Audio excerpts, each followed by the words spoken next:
Thank you, sir, for those detailed remarks. Please hold on. So, you raise your hands, हाथ खड़ा कर दीजिए. Micers आपके पास आएंगे. So we will start with you in the first row. Where are the micers? आप आइए, इनको दे दीजिए. जो, yeah, CC sir will take 4-5 questions at one time. So after that we'll take the next person. Yeah. Sir, मैं मोहित दुबे हूँ news nation से.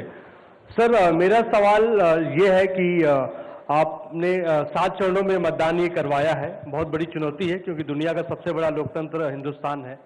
Opposition पार्टियां जो है ये आरोप लगा रही हैं कि 7 चरणों में क्या जरूरत है और इसकी वजह से सत्ताधारी दल को फायदा होता है.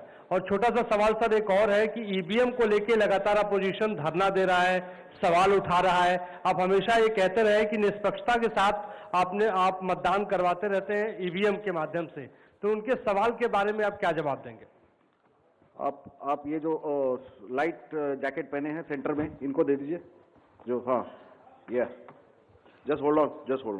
सर, मेरा नाम रविंद्र सिंह शोरान है. I would like to ask कि जो आपने बताया कि 3500 करोड़ रुपए को सीज किया, उसके बाद कार्रवाई कितने लोग जेल गए, कौन कौन सी पॉलिटिकल पार्टीज इन्वॉल्व थी, और जो लीकर सीज किया गया उसमें कितने केसेस रजिस्टर हुए, उसकी डिटेल्स इलेक्शन कमीशन हमारे साथ कभी शेयर करता नहीं है after the election happens. This lady in the front या इधर मिडिल में जो है, इनको माइकर्स, हाँ, इनको दे दीजिए. या इनको दे दीजिए. हाँ,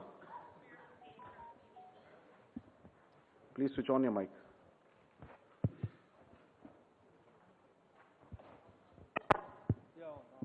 Great. Samir Hussain from BBC News. This is an incredible feat to try and get every person who's eligible to vote. I'm wondering how much money is being spent. And in addition, what is the biggest concern in terms of these elections? Okay. The lady in the 4th row over there with that black dress, उनको दे दीजिए. Micers, middle में, हाँ, उनको जो बीच में है, वो lady जो है, हाँ, give it to her. Yes. Switch on your mic.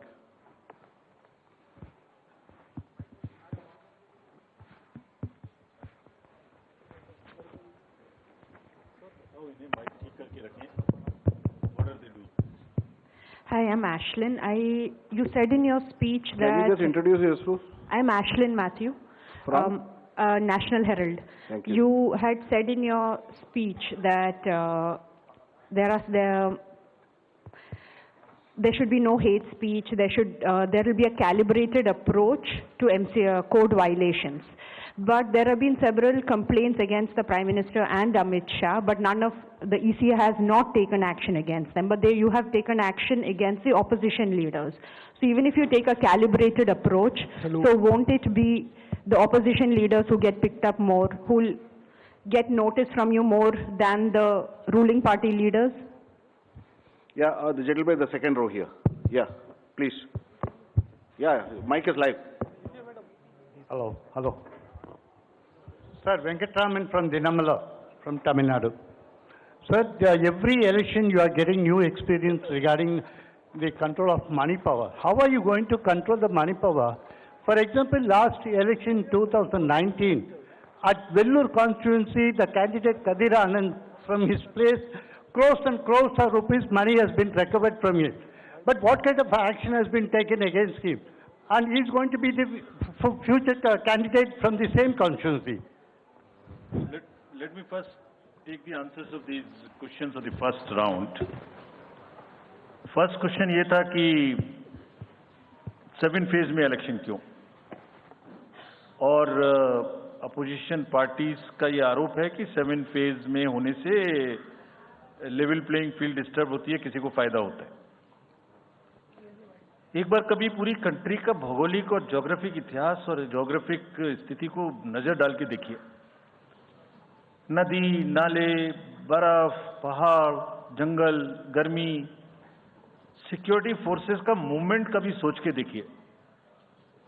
They will be moving like within 3 to 4 days between the gap in the phases, they will walk length and breadth of the country. उनके ऊपर pressure कभी देखिए कितना होता होगा. कभी election machinery की पूरी प्रोसेस, कभी एग्जाम्स, कभी फेस्टिवल्स, होली, रमजान, रामनवमी, पता नहीं क्या क्या फेस्टिवल्स बीच में है। जब कैलेंडर पे हम लेके बैठते हैं तो एक डेट फिक्स करते हैं, दूसरे में चली जाती है, दूसरी फिक्स करते हैं, कहीं प्रॉब्लम आ जाती है। हम किसी को फेवर करने के लिए, किसी को नुकसान करने के लिए कोई भी एक्शन नहीं लेते, कोई भी एक्शन नहीं लेते। किसी को ऐसा भ्रम है तो वो गलत है। हम फैक्ट्स पे बात कर सकते हैं। जहां की जो मैंने कहा था, हर राज्य अपने आप में अलग अलग है। किसी राज्य में 1 में भी है, किसी राज्य में 7 में भी है। जिन राज्यों में 7 में है वहां का विस्तार बहुत बड़ा है, नंबर ऑफ पार्लियामेंट्री कॉन्स्टिट्यूएंसीज बड़ी हैं, कंटेस्टेशंस ज्यादा हैं, इसलिए वो 7 में है। My friend from the Tamil Nadu has asked, वहां 1 में है, लेकिन वहां दूसरा चैलेंज है जिसके लिए what he has talked about, there is a challenge of money power in that particular state, and as I mentioned, we are extremely careful of what he has asked. If you learn it from the assembly elections which happened in another southern state recently, we have been able to cure that menace of money power to a very large extent, and we would control this. Please don't be worried. Similarly, I'll on the expenditure side take this question from BBC that how much we spend. Each candidate is allowed to spend in the parliamentary constituencies up to 80 lakhs, up to limit, and in the assembly up to 90 lakhs, and in the assembly up to 38. So if you combine amongst the candidates, that's the upper limit, which is the expenditure. You have asked about, somebody asked about EVMs. EVMs के बारे में मैं बहुत बार बता चुका हूं, लेकिन ठीक है, आपने फिर क्वेश्चन पूछा है तो, और देश में एक ऐसा अभियान भी चल रहा है जिसको बताना भी जरूरी है, इसलिए मैं थोड़ा विस्तार में बता ही देता हूं। वैसे बहुत बार बता चुका हूं, 40 बार लगभग इस देश की संवैधानिक courts, high courts and supreme courts EVM के ऊपर में जितनी चुनौतियां हुई हैं उनको देख चुकी हैं। चुनौतियां किस प्रकार की हुई? ये हैक हो सकती है, चोरी हो जाती है, 19 लाख मिसिंग हैं, इसमें दिखाई नहीं देता है, ये कंप्यूटर से खराब हो जाती है, रिजल्ट्स बदल सकता है, मैनिपुलेट हो सकता है। हर बार संवैधानिक कोर्ट्स ने इसको रिजेक्ट किया है। क्या कहा है? कभी कहा कि इसमें वायरस लग ही नहीं सकता, no question of introducing virus. कभी कहा इनवैलिड वोट्स नहीं हो सकते, कभी कहा रिगिंग इज नॉट पॉसिबल, कभी कहा कि when there is section 61A in the RP act which empowers the use of the EVM, जब तक वो खत्म ना हो जब तक ये प्रश्न उठाना गलत है। कभी कहा कि EVMs are foolproof devices for counting and allegations of tampering are baseless. कभी कहा कि आप 1 के बदले 5 वीवीपैट गिनिए, वो हमने शुरू कर दिया। अब तो ये आ गया है नतीजा कि कोर्ट्स ने जुर्माना लगाना शुरू कर दिया। दिल्ली हाई कोर्ट ने मिस्चीवियस कहते हुए 10,000 रुपए का जुर्माना लगाया, फिर माननीय उच्चतम न्यायालय ने 50,000 रुपए का जुर्माना लगाया। अभी फिर रिसेंटली माननीय उच्चतम न्यायालय ने एक पिटीशन खत्म की है। कितनी बार सुनेंगे, क्यों बार बार वही बिलाप करना है? कोई चीज है तो हमसे पूछिए। हैक नहीं हो सकती, किसी सूरत में नहीं हो सकती, एंड जो परिणाम आते हैं वही प्रमाण है, बार बार परिणाम आते हैं। कोई भी ईवीएम लेके बैठ जाता है सोशल मीडिया पे, वो डिब्बा लेके एक बैठ जाता है, और आजकल एक नया ट्रेंड शुरू हुआ है, वो थोड़ा सा एक्सपर्ट भी बन जाता है। आजकल 1-2 एक्सपर्ट भी चल रहे हैं सोशल मीडिया पे, वो कहाँ की डिग्री है, कहाँ के एक्सपर्ट हैं, थोड़ा देखना भी चाहिए। वो बताते हैं कि ये डिब्बा है, वो टूल बॉक्स जैसा डिब्बा होता है, उसके अंदर में क्या है पता नहीं है, उसमें से एक गत्ते के डिब्बे में से एक स्लिप भी निकलती है।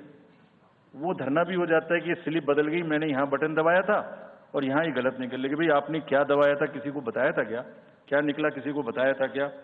अरे संविधान कोर्ट्स कह रही हैं। अच्छा, जितनी बार हमसे आप पूछेंगे उतनी बार हम उसका एक क्वेश्चन लेके आपको FAQs में डाल देंगे। 100+ क्वेश्चन हैं।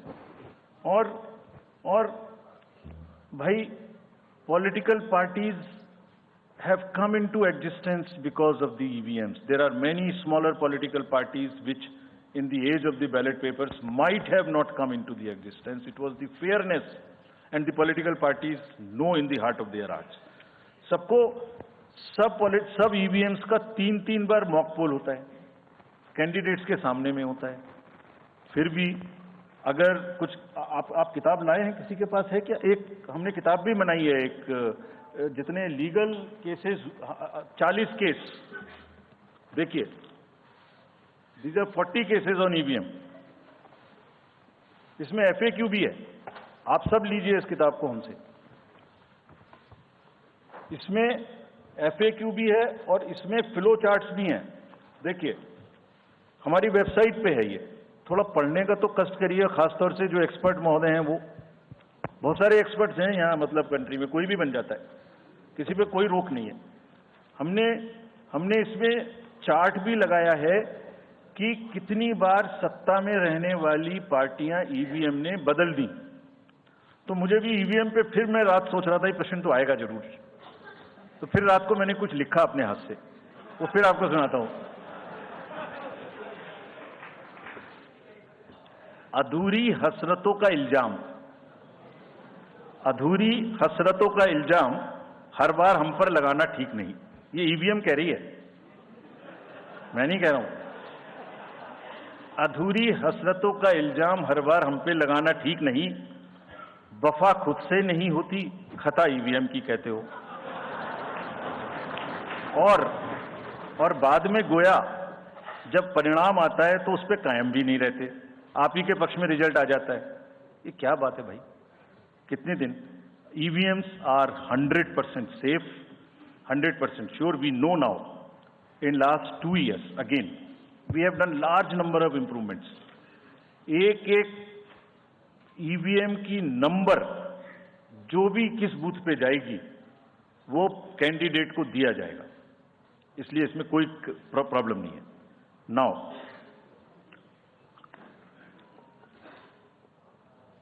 जो